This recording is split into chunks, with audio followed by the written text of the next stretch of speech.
Good morning, Michael. W7MS, NU6F.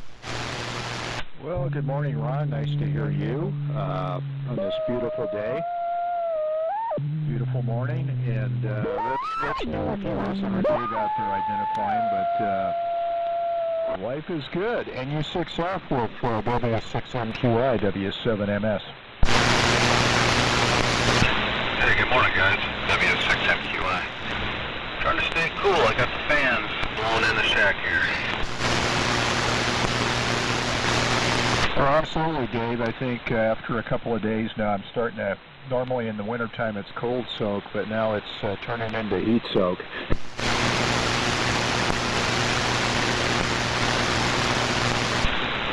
I think it was like 108 or something here yesterday. A little bit cooler tonight. The rest of the week's going to cool down, so that'd be nice. Yeah, 104 on my weather station for the high yesterday. But how about you, Ron? Because you're known here in the North Valleys as Mr. Cool, NU6F W7MS. Good morning there, Dave. Yeah, it was hot. Yeah, I don't know. After 85 degrees, for me, it's just hot. And all that temperature needs to go to some place in the world that needs it. Antarctica to help out in the global warming or anything. You know. If someone gave me the option, do you want it to drop to 85 or you want it to stay 108? I'd say, go ahead and smoke the penguins. I'm okay with it. Well, not too much new here. The familiar whine of the Hoover vacuum cleaner in the background, so you know which rig we're using this morning. Okay, I'm going to stand by and wait for the official net, NU6F. WA7YBS will be standing by too. And I'll be sitting down, W7MS sitting down.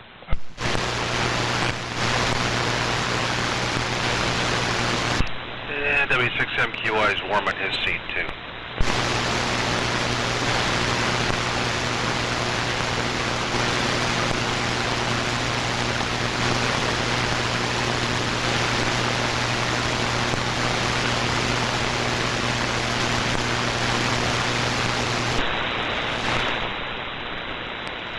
Fire in the wire from Montague.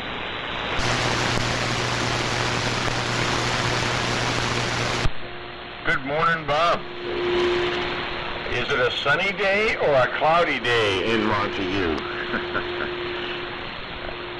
It's only going to be Tom, OPE, who can make us jealous by saying, it's a bit breezy with some clouds. And are all the puppies in the house or out loose? NU6F. Good morning, Ron. Well, How about if I throw some wire fire here? NU6F. Anyone else? This is W6 Abel Queen Uncle. The pups are back in. They've had their treats. They're now terrorizing the living room.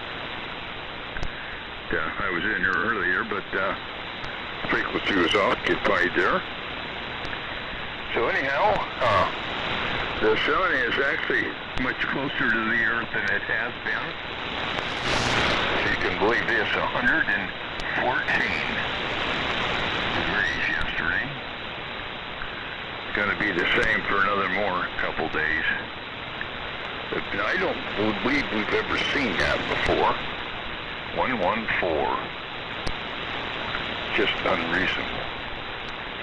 They have to make me run my air conditioner and et cetera, and windows open and closed and fans going and dogs laying panting on the floor. So, gonna be a nice summer. So what's happening in your neck of the world? And Is there anybody else in here? NU6F, W6AQU. Okay, I left a little pregnant pause there just in case. Well, Mike and Dave are hanging around, and yeah, 114. That's hot. I think it got to 101 here, and like I was telling Mike, anything over 85 degrees is wasted temperature. Needs to go someplace else. Well, okay, good deal on that. The pups being around. At first you were kind of light copy. I'm not sure if it was, maybe you didn't have the afterburner on, but yeah, there's some QSB, but I will try it with the TDE and the amp, and if need be, I guess we go over to the T3. But all in all, sounds good so far. I don't have my my QRN, so that's a plus. I only have to fight propagation. All right, Bob, I'm going to go ahead and go back to monitoring for a while. NU6F. Very good. We'll see you later.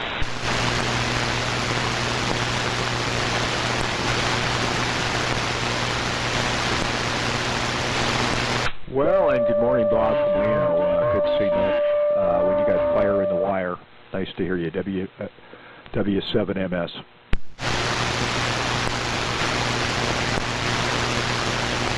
Initially there was a double there.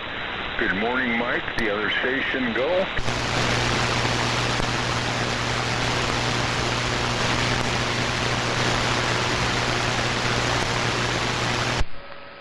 That was Chuck, K0DWC. I think he's going to start the net. Is that right, Chuck?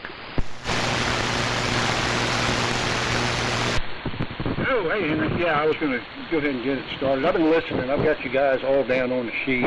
But, yeah, I was going to start the net, and I guess we'll go ahead and start. We've got, well, 6 of us with me, so...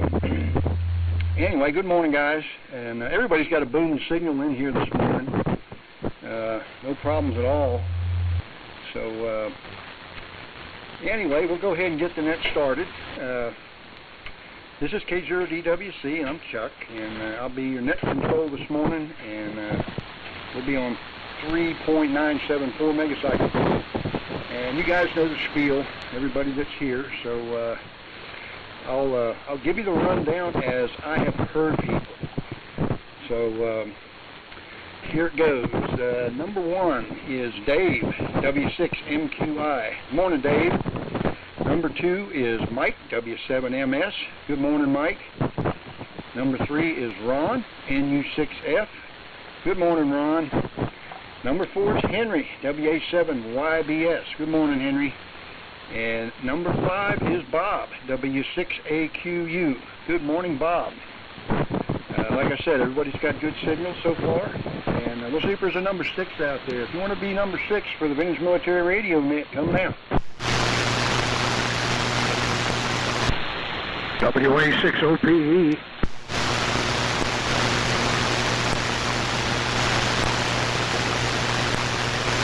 I heard Tom in there, WA6OPE. Good morning, Tom. A little scratchy, but you were Q5. I've got you in the number 6 spot. Is there anybody who wants to be number 7? Come now.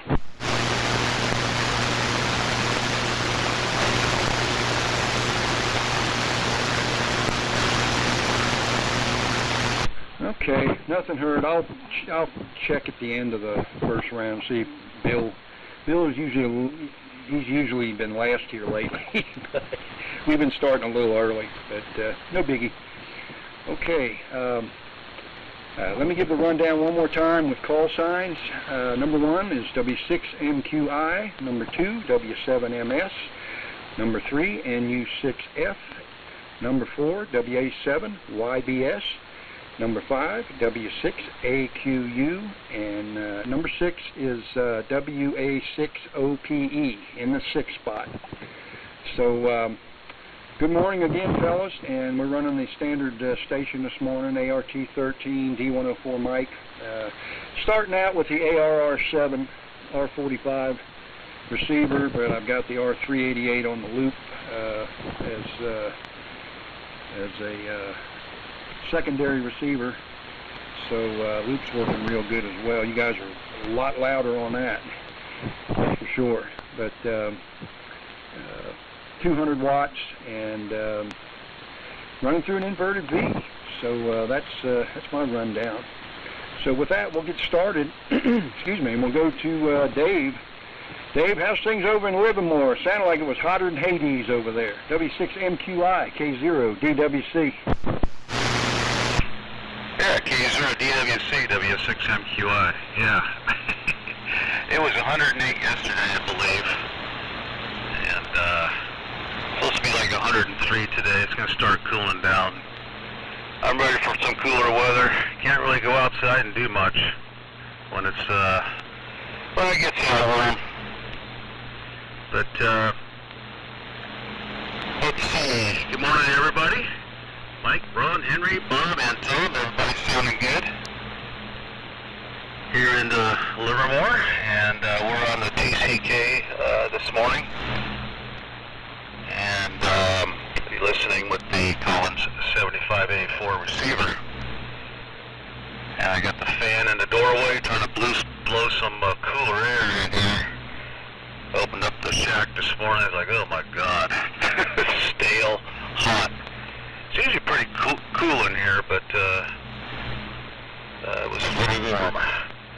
And we did have a power failure yesterday for about 3 hours.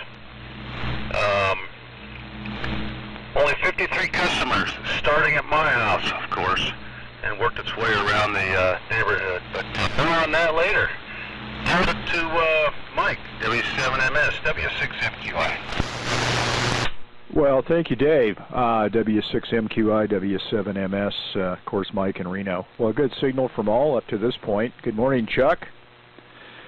And, of course, Dave and Ron, where it's always cool. And Henry, who is standing by. And over to Bob, AQU, who's got fire in the wire.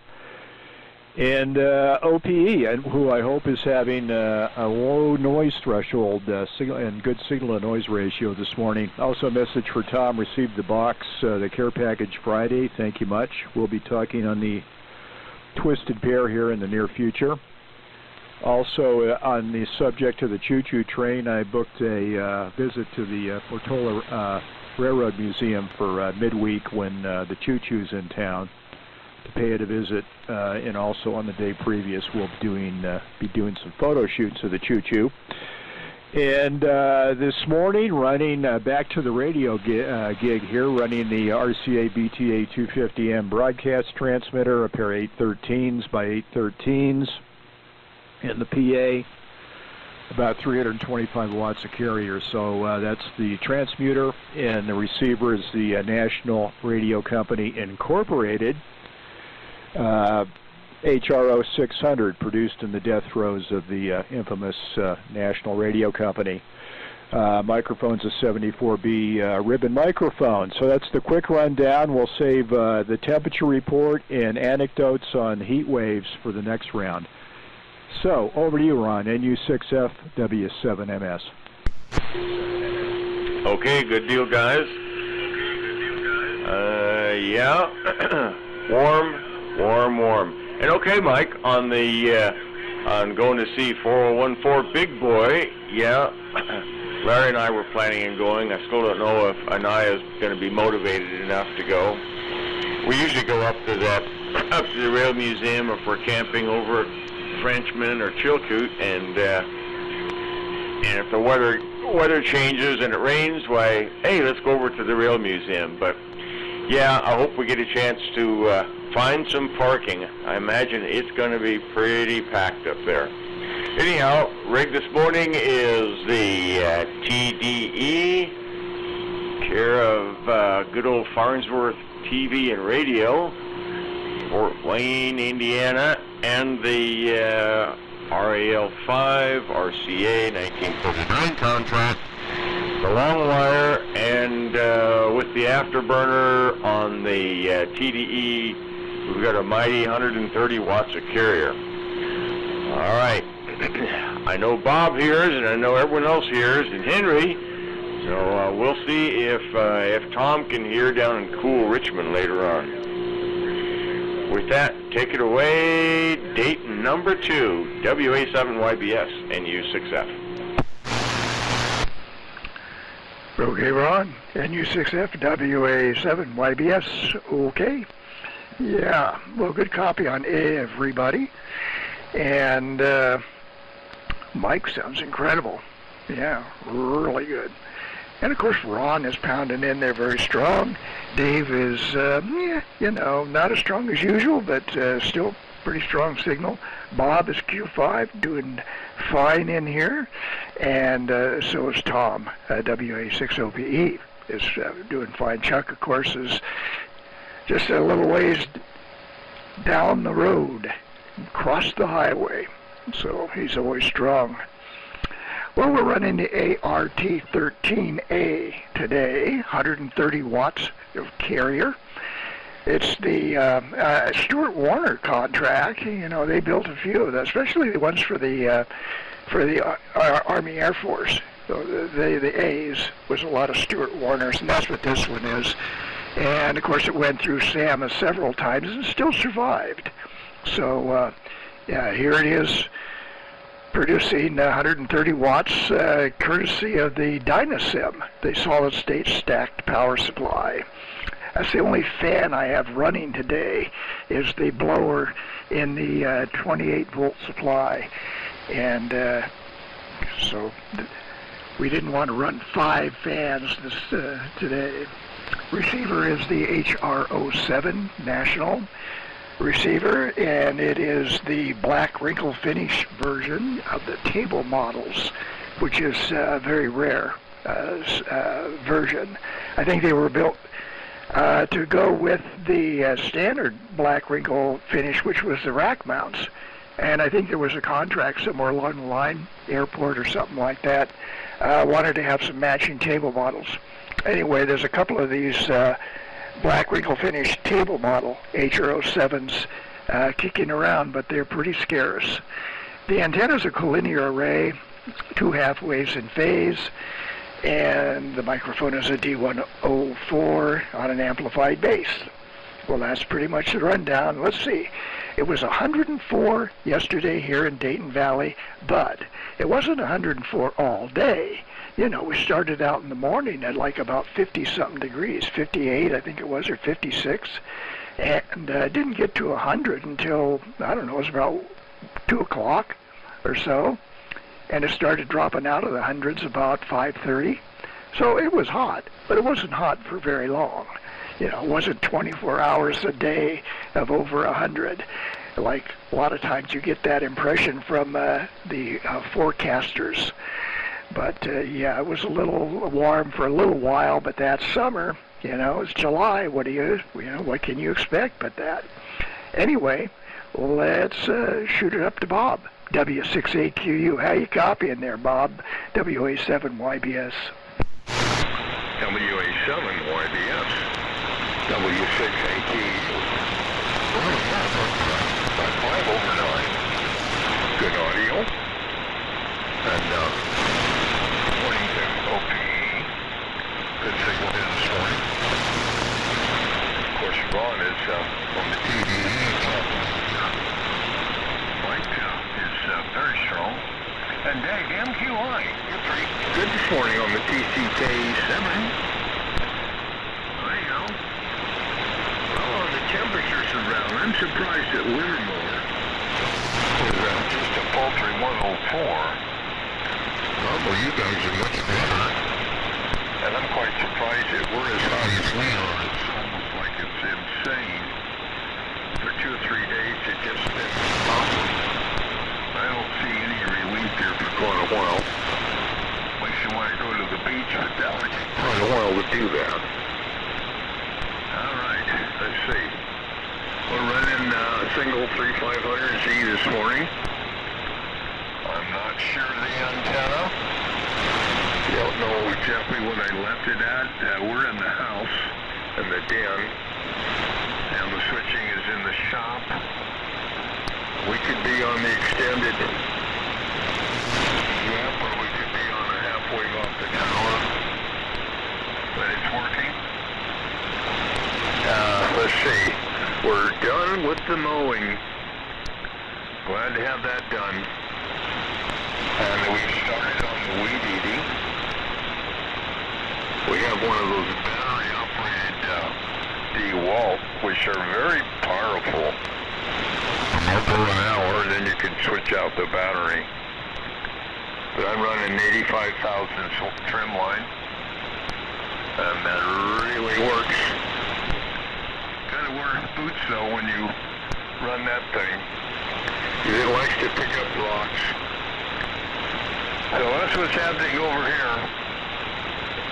So, over there, and we're going to get the story on the cool weather.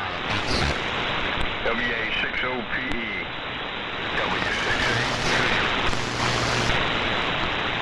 Okay, W6AQU, this is WA60PE in cool gray Richmond. There it is. Nice and cool, lots of fog. And it's even down pretty low this morning too. Usually here we get this time of year it's rainfall. Maybe 100 feet, 200 feet above us, but today it's down maybe 50 feet above us. And the trees, the trees are in the fog. And it's about, I don't know, 58, something like that. And we have had cool weather here the last few days.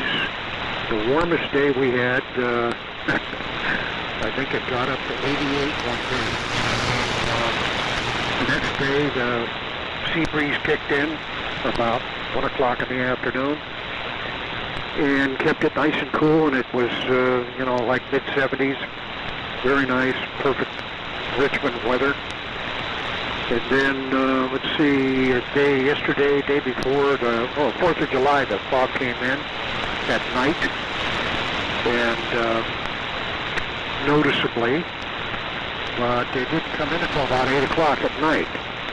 And then last night, it started to come. There was a fog bank right in the Golden Gate most of the day. And then about 8:30 or so, it started moving in. And we wake up this morning and whammo.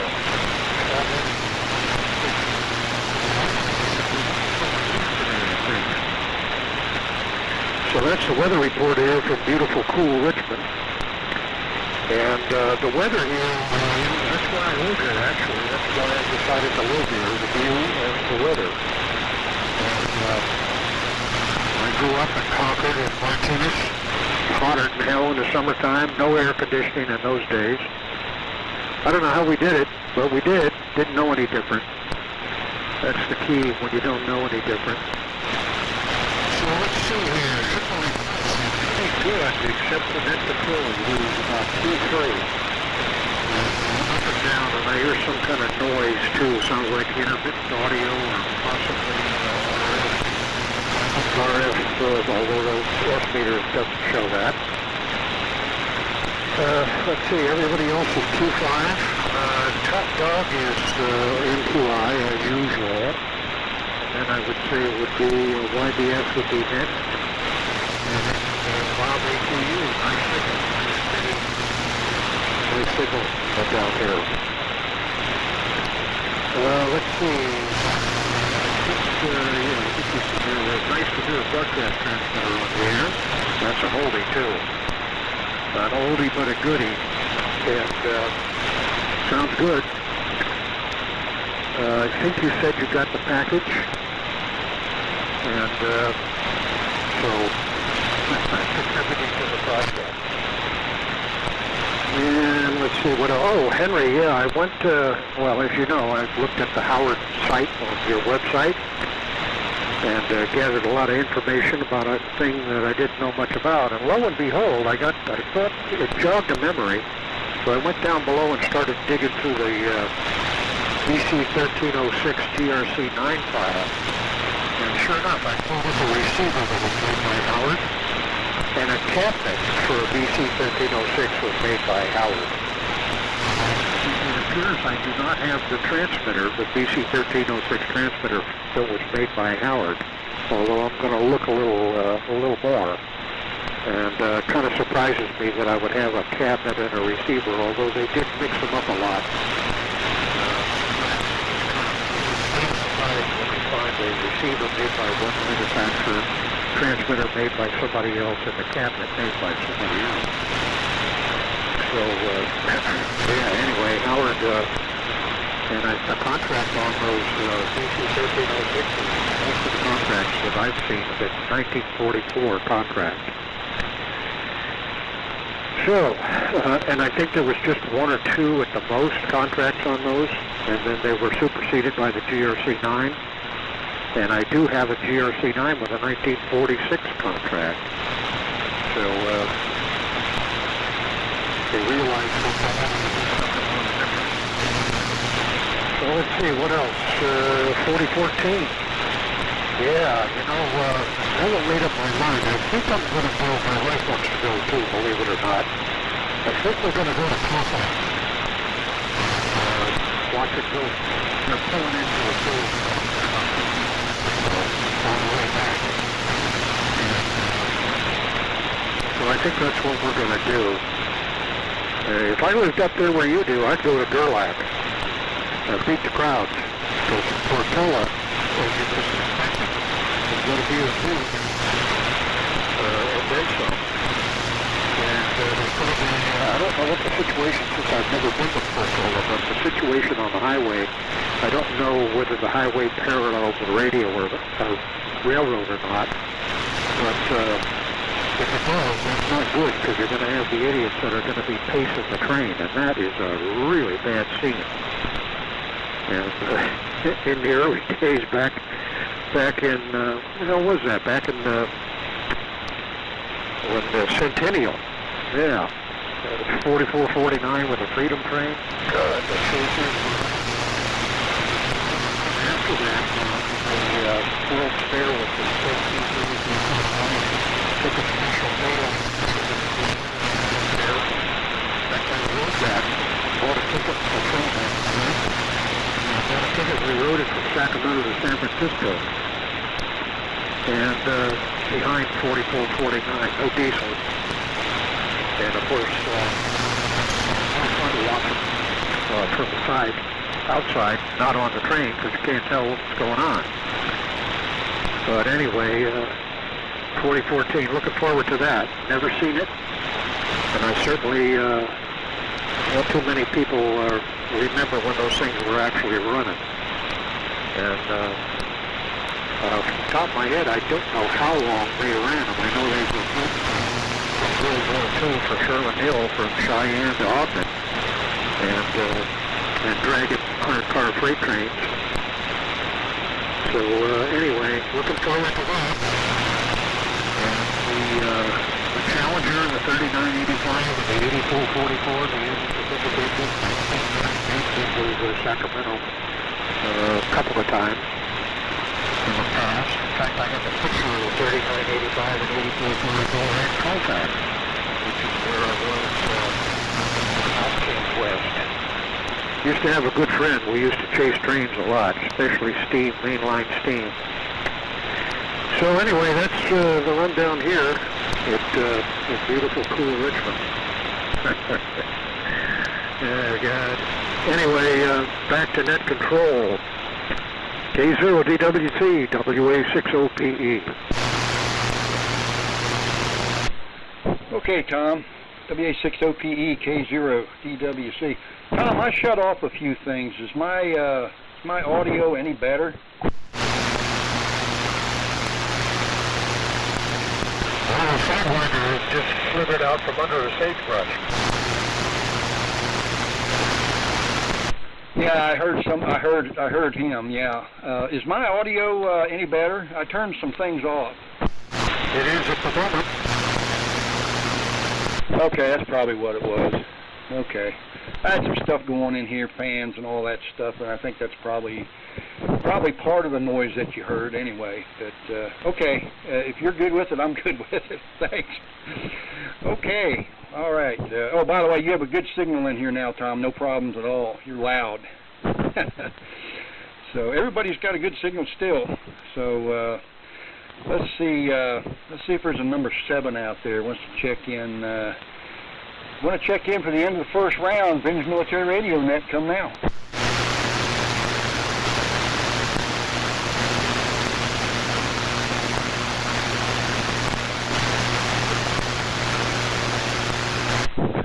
Wow, nothing heard. I thought maybe Bill would have been there. Hope he's all right. Okay. All righty. Well, let's see. Not a whole lot going on here radio-wise. I got some stuff in the works. I got some stuff sitting on the desk and stuff. But it's going to be a lot of outside work, either early in the mornings or not at all. So it's like Jerry said last week.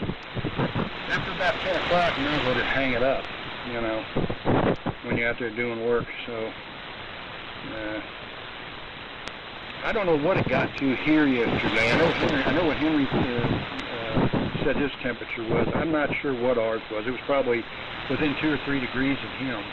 But it was still warm.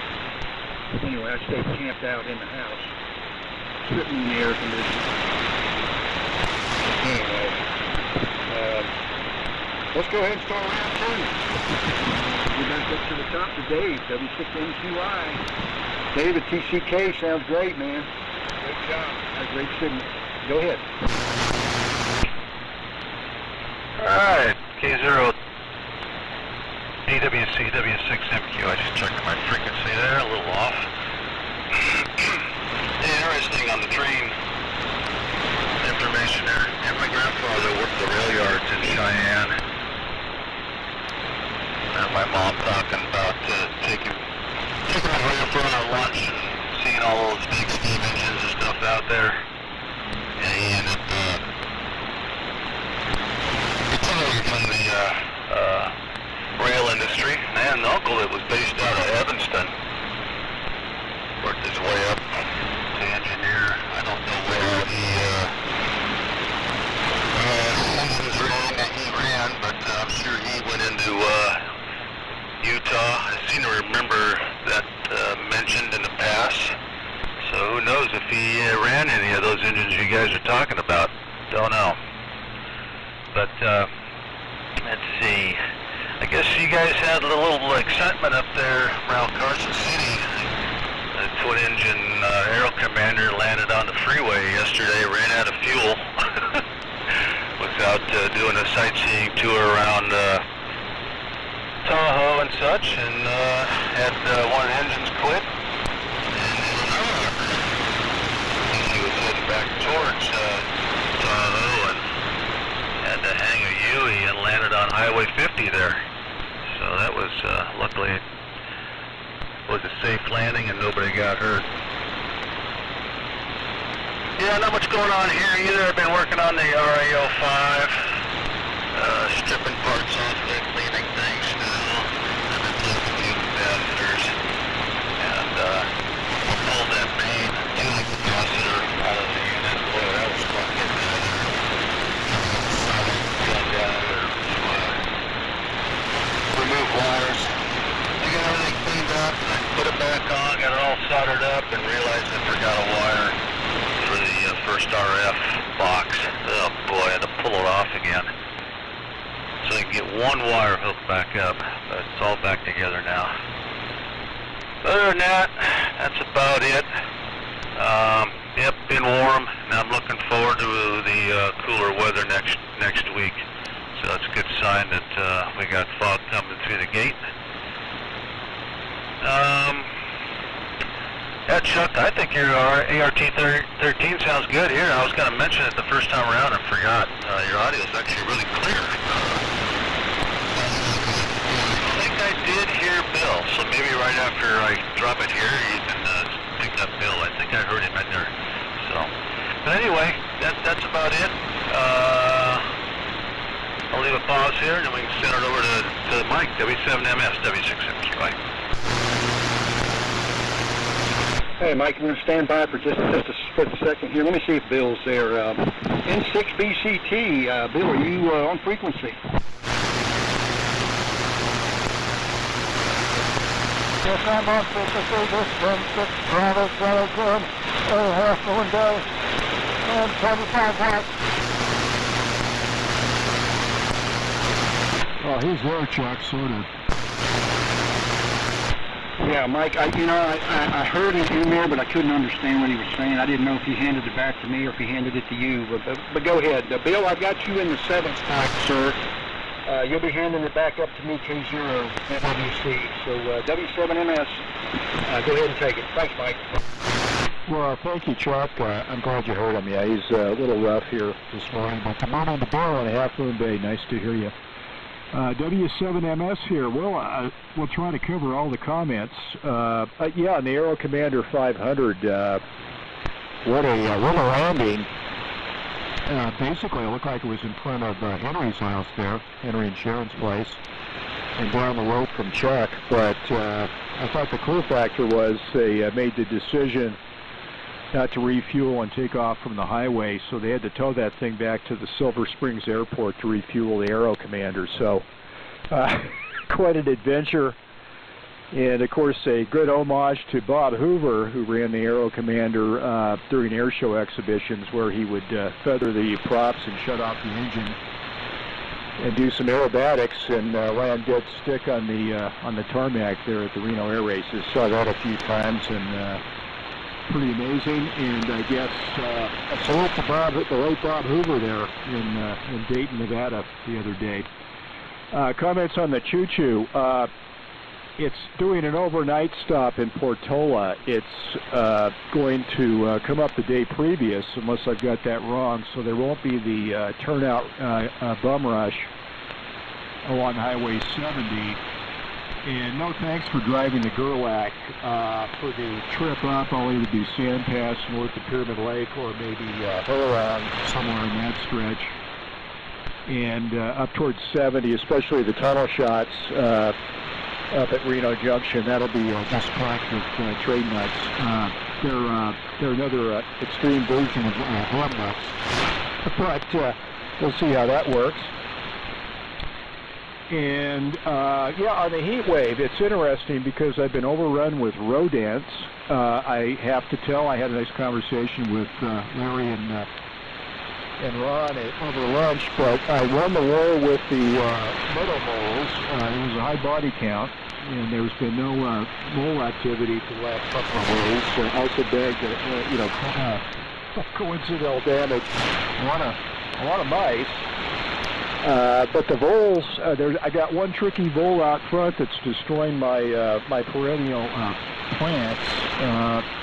It just won't fall for the peanut butter bait, and I'm not quite sure what's going on, but there's a smart vole out there. So it's meadow moles, they're out of the game, and there's one vole that needs to be taken care of. But the other extreme is ground squirrels. Dave loves ground squirrels, but I've had this issue a few years ago, but one decided to excavate on my external crawl space access and get under the house sometime just in the last 12 hours, I think yesterday. So it was a crush find, but we don't know if he's still down there or not, but we're evaluating that situation. But I think he was outside, so or he's trapped under the house. But I hear no I hear no scraping or gnawing sounds, which is pretty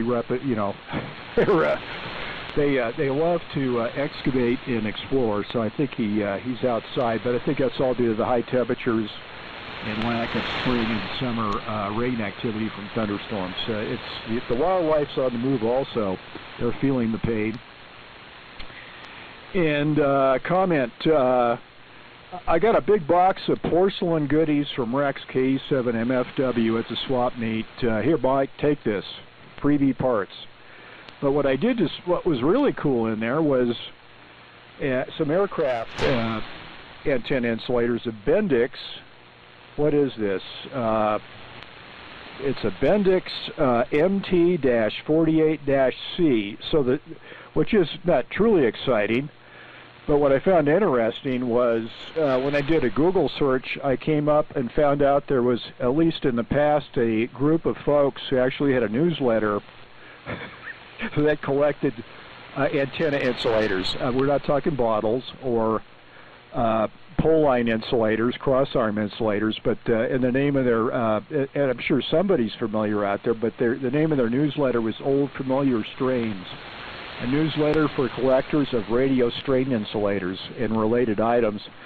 So it's just full of all kinds of information in this one newsletter from December 1998 on antenna strain insulators, antenna weights, fair leads, antenna reels. So it's kind of interesting, but it goes to show there's a collector for everything. Of course, bottle and insulator collectors are pretty common, but I didn't know there was a subset, a specialty for collecting antenna strain insulators. That was, there's something new every day. But with that, over to Rob for comments on U6F W7NS. Okay, good deal. See if I got it here. Yeah. Well, good copy so far on all, and I can barely hear that heterodyne interference. It's there, but crazy way down from normal, so sure wish I knew what that was. But it's nice not having it around. Well, let's see. Good deal. I'll start from bottom to top. Good morning, Bill. Probably also pretty cool in Half Moon Bay. And Tom, yeah, compared to Martinez, I remember when we had, Dad had one uncle there in Martinez, and we had several cousins, but yeah, I can remember when summer times we would go out to Uncle Joe's place in Martinez, and we thought, holy cow, is it hotter than blazes here?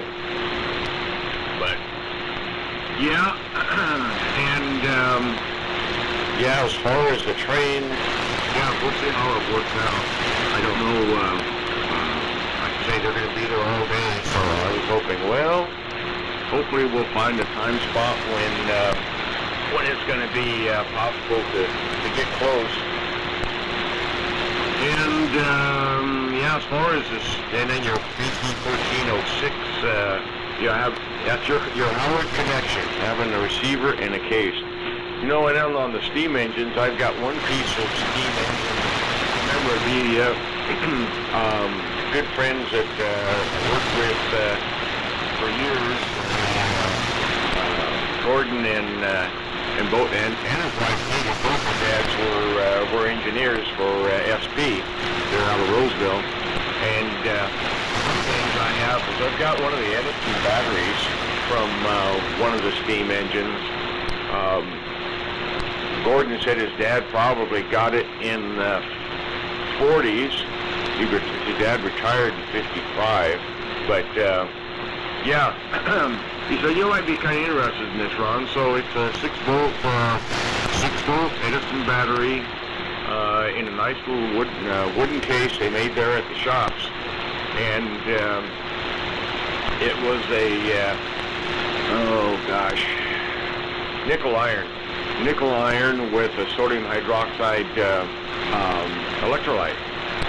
And it was, of course, all dried out. I cleaned it all up, and I thought, well, what the heck? I did nothing more than add water,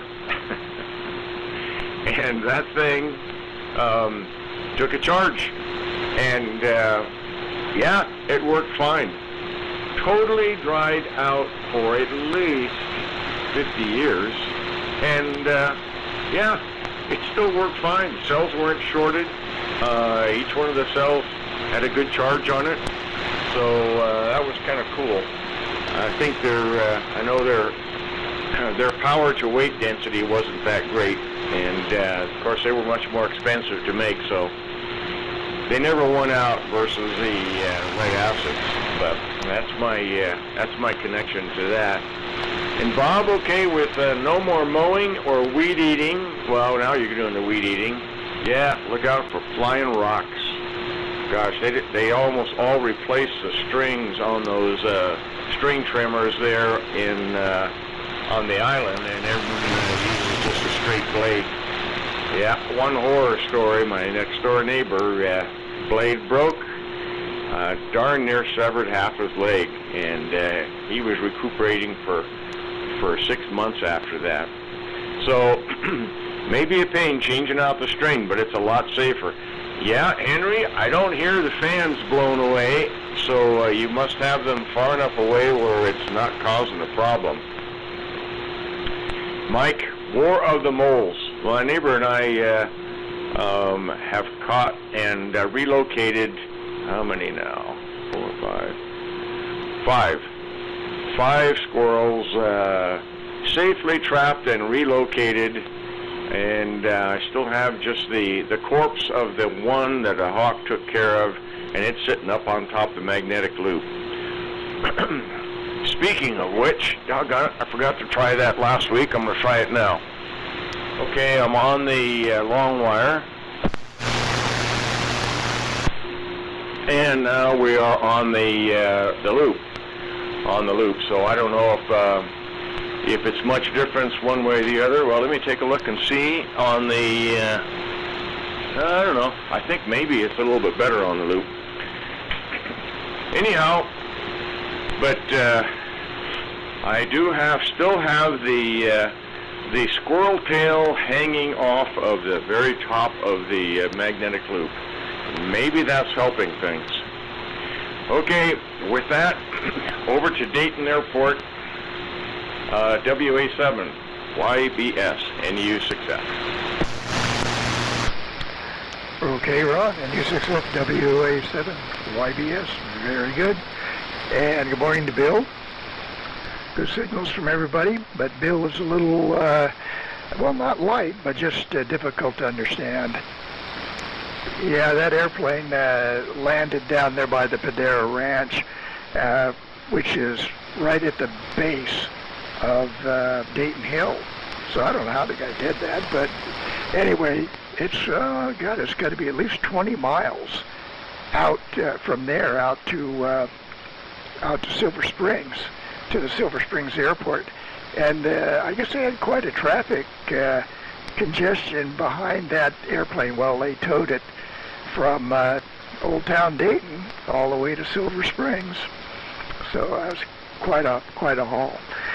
But let's see what else. Okay, on the Howard stuff. Yeah, Howard was. The interesting thing about Howard was he was independently wealthy. He was like another Atwater Kent. Atwater Kent was another guy who was like, fabulously wealthy and went into radio because he liked radio. And Howard was the same way. Was in radio very early, but he was a very wealthy guy, so he was able to do business quite differently. And one of his strategies was to, because he could afford to do it, was to obtain every single license that he could. So Howard had a Hazeltine license, and he had RCA licenses, and he was an independent radio manufacturer, which meant that he had the Nutridyne Hazeltine license, and so because of that, he could be a subcontractor, or he could take on subcontractors and protect them from not having a license and building radios if he was involved in the building process. And so that was how he made all of his money, more money. That's how he made more money, was being a contractor, especially for Sears and for McMurdo Silver and for Hallicrafters. And of course, this is early, like 1934, when Hallicrafters was just getting started. And so anyway, the first 9 Hallicrafters are built by Howard Radio, and at the McMurdo Silver factory. So, involved story. If you want to read it, it's on the website. There on my website under Howard Radio. And profiling six Howard communication receivers. I think I call them ham receivers. 6 Howard ham receivers. And so anyway, that's on the website. And let's see, on projects, I finally installed the 1K sensitivity pot into the RAG-1.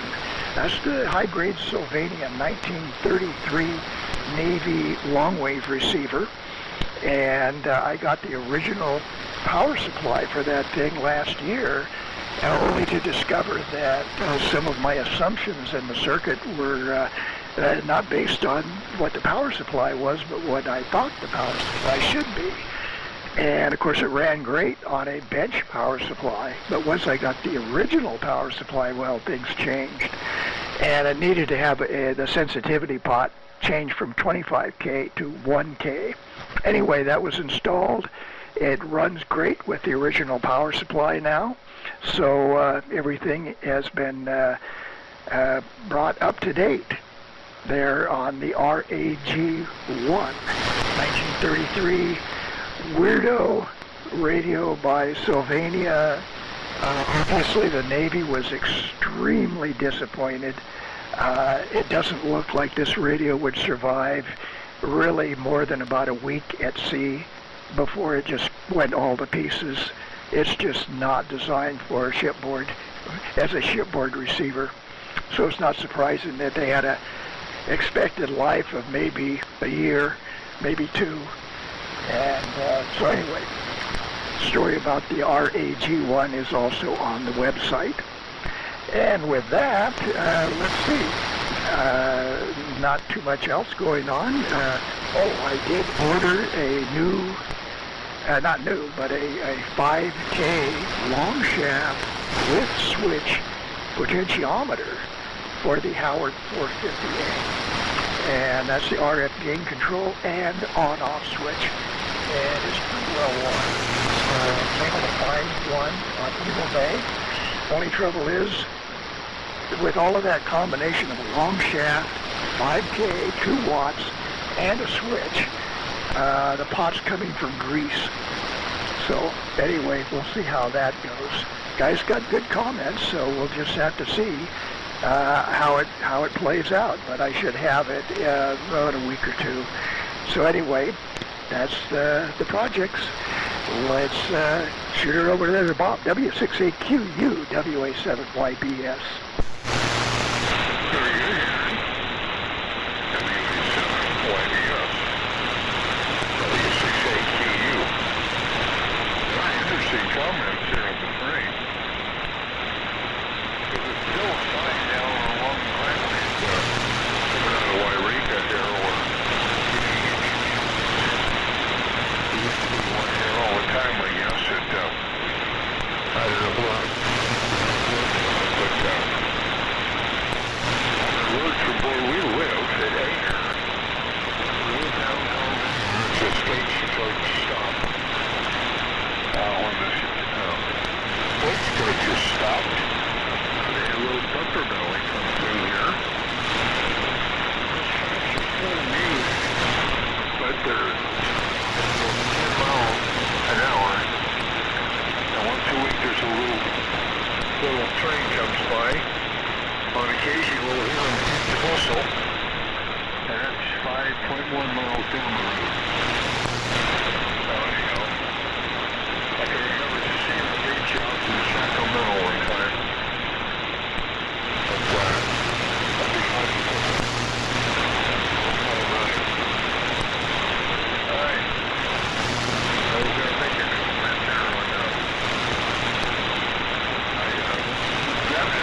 That's when I started out in 1934.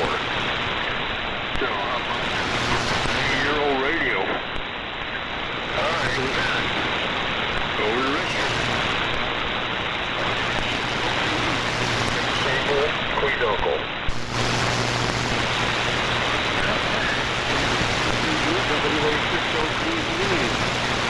And your signal, Bob, your signal holds up very nice. Some of the other plans are deteriorating noticeably. One big when you switched to the loop, man, it was like, wow, big difference. When you were on the long wire, you were kind of up and down on that transmission, and then down. Just about into the noise, completely into the noise, and when you switched over to loop, it was like rainbow. And on the meter, I saw, on the RC meter, input meter, I saw about a 10 dB increase in signal strength. It was like day and night. So, yeah, anyway, very good. The Howard stuff, I want to warn everybody about Henry's website, though. You have plenty of time when you get in there, because what I have found is it's down the rabbit hole for at least 2 hours each time you venture in there. And if you start sniffing around, you got to be careful because you could get sucked in. That's really incredible, Howard. That got me right away. Anyway, very interesting. I got a question. Alrighty, just a couple of quick comments. Ron, when you switch the antennas there, here anyway, I had to give the long wire just an edge. It was they're very close here, but I could detect just a little bit of an edge for the long wire. But either way, you were pounding in here. It didn't really matter. I mean, that's just what I heard. But either way, it's excellent. And you know, that plane that landed on 50, Monty and I were going to the feed store. Monty's my pit bull, and he likes to go to the feed store with me. We just so happened to get on 50. We're heading west, and we got about 4 miles down the road, and I saw a whole bunch of lights. And I thought, holy cow, there's a hell of an accident down. You know, I'd never seen so many lights like that for one accident before. I'm like, what in the world is going on? And then all of a sudden, the cars in front of me were pulling over, and I looked, and there was 2 police cars in the eastbound lane, one in each lane going east, and then there was 2 in the westbound lane heading east. And I pulled over, and all of a sudden the police came by, and here comes this big tow truck, and it's got a twin-engine plane on it. He's doing about 10 miles an hour. And the nose gear, I didn't see any apparent damage other than the possibility that the nose gear may have been damaged because the plane wasn't riding on the nose gear. It had a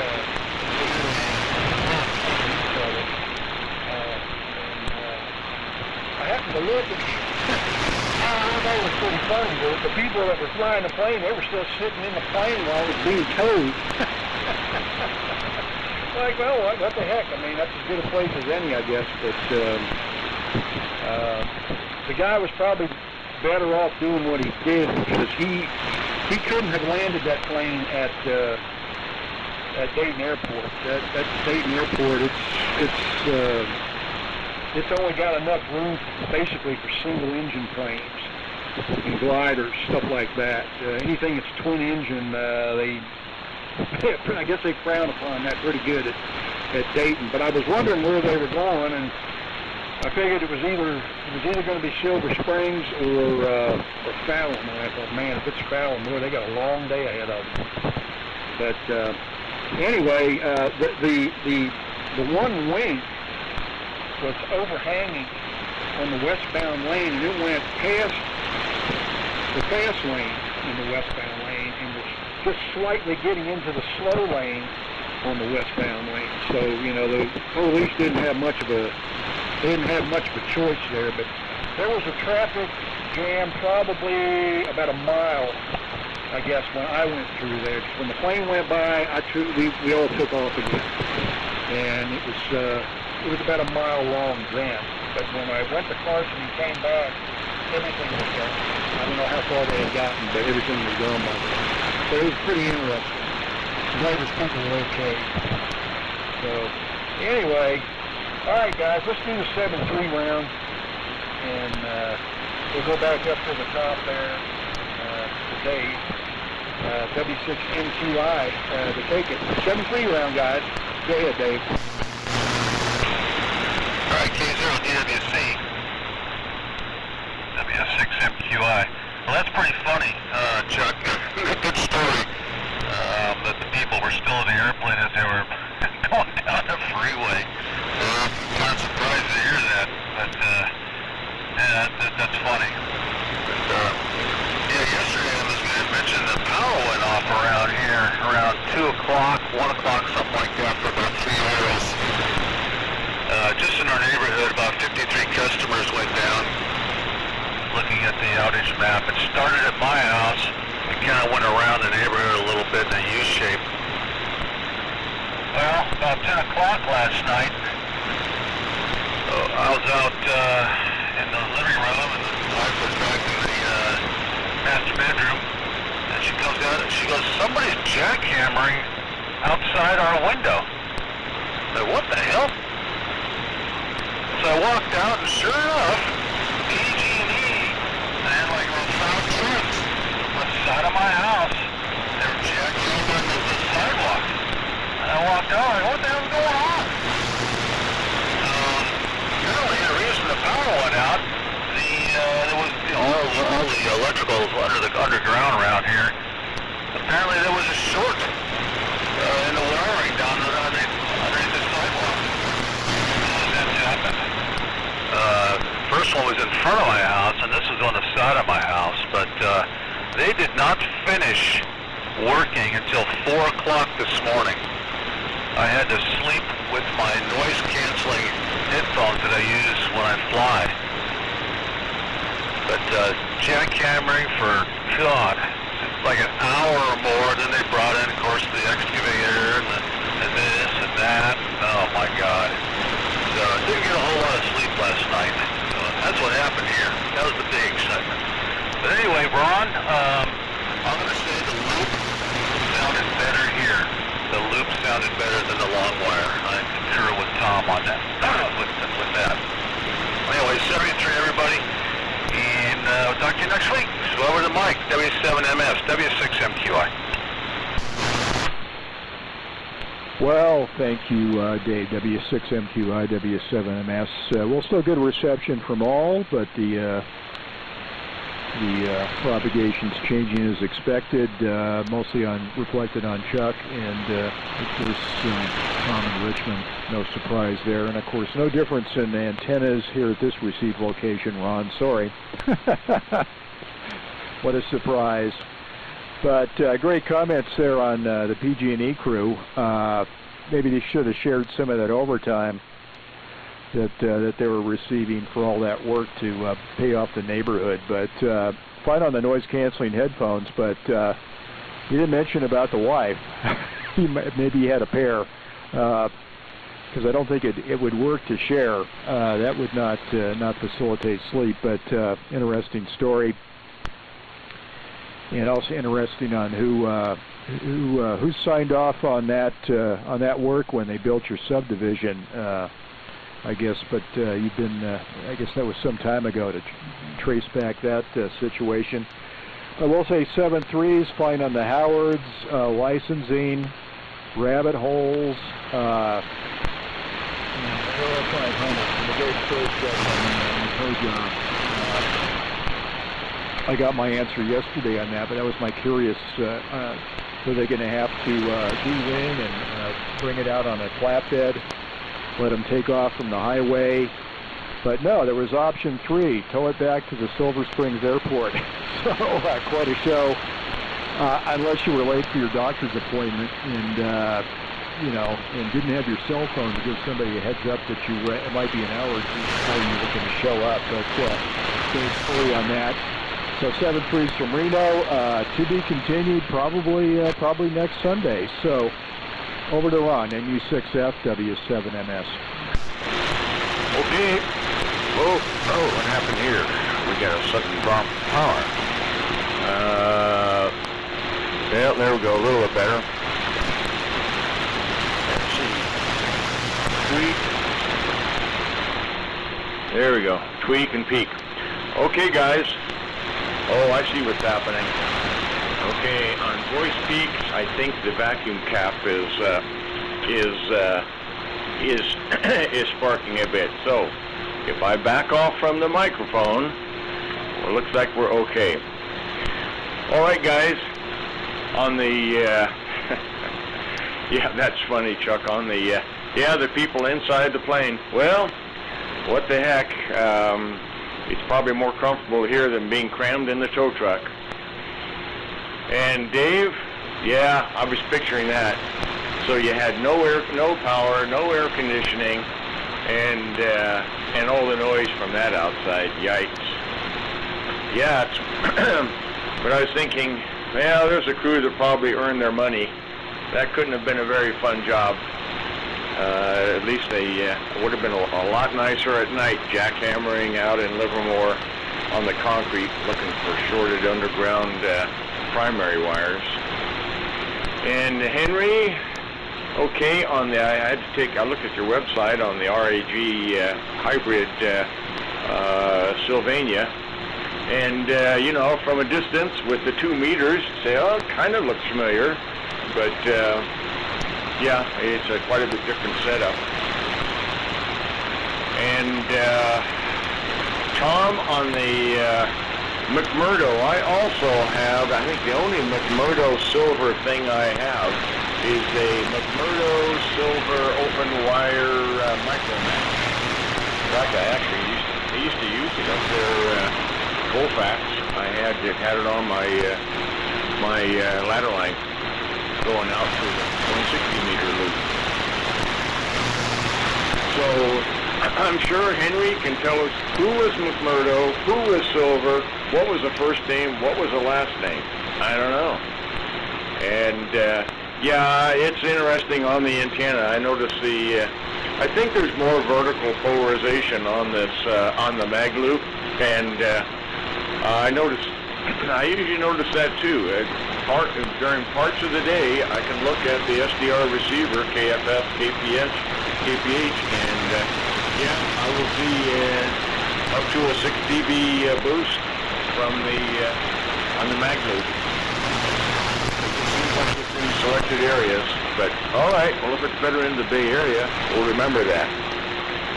All right, guys. 73s. Mike. I guess you got no more moles to worry about. I got no more squirrels, and I hope you find more information on the Familiar Strains insulator. 73s, guys, I'm listening out. WA7YBS and U6F. Okay, Ron, and U6F, WA7YBS. Yeah, I forgot to mention there, Ron, that the loop was noticeably stronger when you switched from the long wire to the loop there last go around, and not it's probably like maybe an S unit or so, but it was noticeable, and that's the main thing.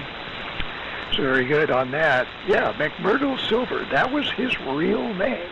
Mac was what they called him, but McMurdo was his first name, and Silver was his last name. And he was the boy genius there of the probably the late 20s and all through the 30s. He had 3 companies that he ran simultaneously in probably around 1934, and that would have been Silver Marshall, and that was his cousin, John Marshall. And so it was McMurdo Silver and John Marshall, cousins, that started that company. And of course they didn't have any RCA licenses, so really didn't go very far. And And then McMurdo Silver Manufacturing was the company that made all of the fancy chrome-plated radios and stuff in the later 30s, the Masterpiece series. And Howard Radio was in, their operations were in the Silver Marshall building in Chicago after 1934. And so everybody got protected by Howard's licenses that was building stuff in the Silver Marshall building. And that was how McMurdo Silver was able to produce all the radios that he did, with really not having too many licenses. He was protected by Howard, and there was a stipulation, part of the RCA licensing scheme. But anyway, McMurdo worked his way through college by selling antique guns. Well, after World War II, he started a company called Silver Manufacturing, built little test gadgets, test equipment, small little things like that. Well, that company was not going too good. The old McMurdo Silver Manufacturing had been sold to Scott Radio, and so things were looking pretty dismal for Silver in the late 40s, early 50s, and so he ended up shooting himself. And of course, the story went about that, well, he was cleaning a gun and it went off. Well, if you sold guns, antique firearms, as part of your business working your way through college, I think you know not to clean a loaded gun. But that was the story that was circulated. So anyway, that's McMurdo Silver, and he was quite a character. Drove around a yellow Packard convertible and generally had 2 or 3 girlfriends with him at the same time. So he was quite a guy. And so with that, I'll say 73. Everybody have a good one. I'll be Net Control next week, and so hope to hear all of you then. Over to Bob, W6AQU, WA7, YBS.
Over to me, W6AQU, WA60PE. Yeah, the band has got up and left, so good time to say 73 there, everybody. And thank you for the, well, I wonder if I'm ever going to meet anybody.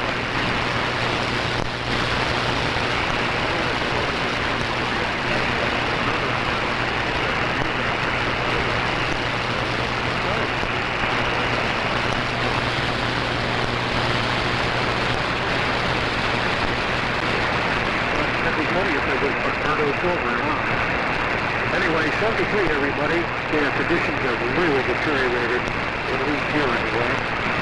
And most of you are fading down into the noise.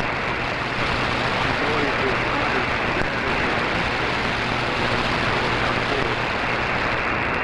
I don't know what it is, it's S units to the RBC has dB meter. Signal strength input. But I would estimate that my regular noise level is probably S7, whereas it used to be S9. Now it's about S7, a little better. And I turned the noise level off from the rear power line to 6 pretty good.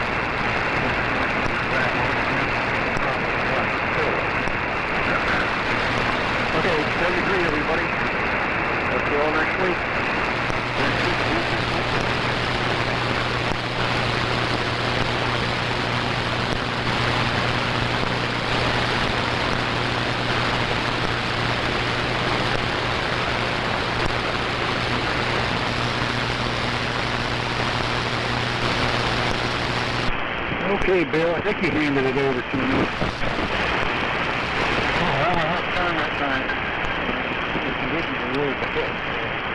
Okay, guys, good work this morning. A lot of great equipment as usual.